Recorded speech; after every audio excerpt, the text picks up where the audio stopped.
Hey hello everyone, welcome back to my channel Anwesha's passion.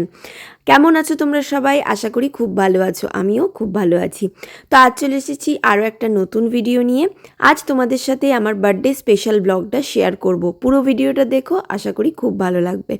তো বার্থডের দিনে আমি চলে গিয়েছিলাম সকাল সকাল রেডি হয়ে আমার বাপের বাড়িতে, কারণ ব্রেকফাস্টটা ওই দিন ওখানেই করব, সেই জন্য। এবারে আমার বার্থডেটা ওয়ার্কিং ডেতে পড়েছিল, তাই বাবা মা যেহেতু সার্ভিস করে স্কুলে চলে যাবে, সেই জন্য দুপুরের খাওয়া দাওয়াটা ওখানে হবে না বলে মা বলেছিল সকাল সকাল ব্রেকফাস্টটা করতে চলে আসতে।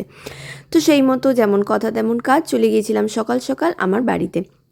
তো এখানে গিয়েই দেখি সমস্ত কিছু অ্যারেঞ্জমেন্ট স্টার্ট হয়ে গেছে। বাবা গরম গরম লুচি ভাজছিল, তার সাথে মা সব কিছু অ্যারেঞ্জমেন্ট করে রেখেছিল।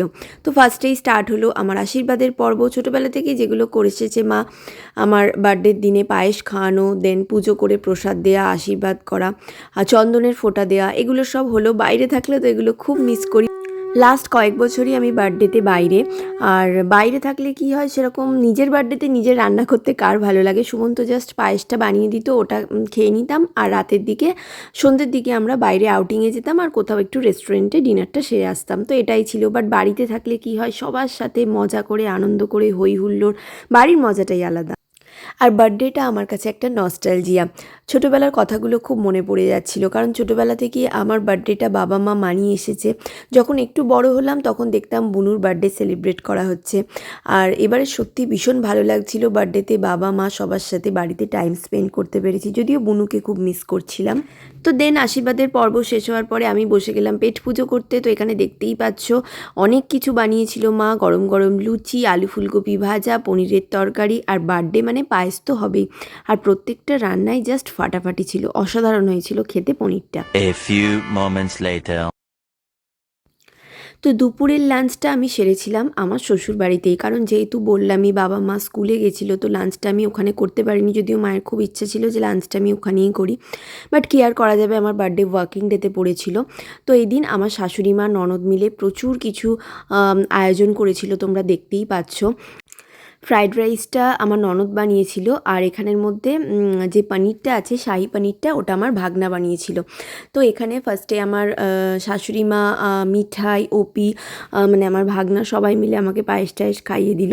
আর হ্যাঁ, special thanks to Mithai and OP, এটা তো বলতেই হবে, কারণ ওরা দুজন মিলে এই যে ডেকোরেশন দেখতে পাচ্ছ, ফুল টুল দিয়ে সাজিয়ে গুছিয়ে সমস্ত কিছু করেছিল। তো থ্যাংক ইউ। সবাই পায়েস খাওয়াচ্ছিল, বাট আমার ভাগনা বললো যে ও পনির খাওয়াবে, কারণ পনিরটা স্পেশালি ও বানিয়েছিল, আর পনিরটা সত্যি ভীষণ টেস্টি হয়েছিল।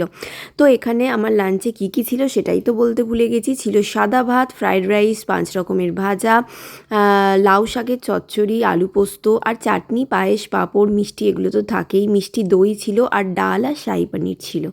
A few moments later. তো ওই দিন সন্ধ্যাবেলায় আমার শ্বশুরবাড়িতে নাম কীর্তনের ব্যবস্থা করা হয়, আর এখানে আমি প্রসাদ নিয়ে নিয়েছিলাম। তো অল্প করেই নিয়েছিলাম, যেমন খাবো সেরকম। আর হ্যাঁ, যেটা বলছিলাম, তো আমার যেদিন বার্থডে, অ্যাকচুয়ালি সেদিন আমার শ্বশুরমশাই মারা যান। তো প্রত্যেক বছরই আমার শ্বশুরমশাইয়ের মৃত্যুবার্ষিকীতে নাম কীর্তনের সন্ধ্যাবেলায় অ্যারেঞ্জমেন্ট করা হয়। তো ওই দিনও নাম কীর্তন হচ্ছিলো, আর এখানে আমরা সবাই মিলে খুব আনন্দ করছিলাম। স্পেশালি আমার ছোটো মেয়ে, ও তো খুব মজা করছিল। আমি ফার্স্টে ভাবছিলাম হয়তো কাঁদবে টাঁদবে, বাট ও ওই দিন খুব আনন্দ করছিল, খুব মজা করছিল।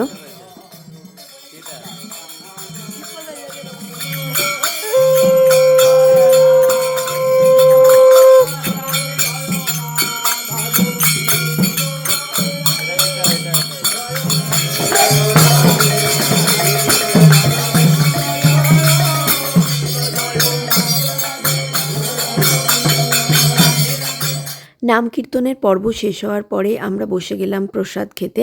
তো এখানে প্রসাদে ছিল গরম গরম খিচুড়ি, তার সাথে বেগুন ভাজা, আলু ভাজা, আর খিচুড়িটা ওই দিন অসাধারণ হয়েছিল। আর নামের, ঠাকুরের নামের খাবার সত্যি খেতে ভীষণ ভালো লাগে। তার সাথে ছিল বাঁধাকপি আর টমেটোর চাটনি, পাঁপড়, আর ছিল লাস্টে খেজুর গুড়ের রসগোল্লা। সবকটা রান্নাই ভীষণ টেস্টি হয়েছিল, আর স্পেশালি শীতের রাতের গরম গরম খিচুড়ি ভীষণ ভালো লাগে খেতে। 2000 years later.